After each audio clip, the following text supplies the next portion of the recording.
निकलने के लिए सऊदी अरब यमन को हट जाना देने को हुआ तैयार। यमन के खिलाफ अप्रैल 2015 से ही बर्बर हमले करने वाला सऊदी अरब अब इस जंग के दलदल से निकलने के लिए हाथ पैर मार रहा है। सऊदी गठबंधन के हमलों में यमन को बड़े पैमाने पर मानवीय एवं आर्थिक नुकसान उठाना पड़ा है।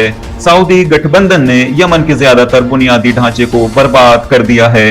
वहीं यमनी संयुक्त बलों ने सऊदी अरब पर जवाबी हमले करते हुए अरामको समेत सऊदी अरब के महत्वपूर्ण ठिकानों को कई बार निशाना बनाया है। यमन के जवाबी हमलों से सकते में आए आले सऊद यमन की कार्रवाई से बचने और इस दलदल से निकलने के लिए यमन जन आंदोलन एवं सना सरकार को कई रियायतें देने के लिए तैयार हो गई है, ताकि यमन को बातचीत की मेज पर लाया जा सके और सऊदी अरब को जवाबी हमलों से सुरक्षित रखा जा सके।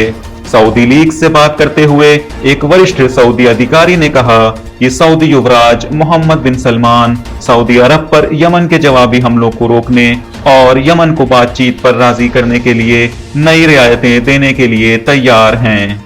देखते रहिए विलायत न्यूज और ताज़ा अपडेट्स पाने के लिए हमें सब्सक्राइब करिए।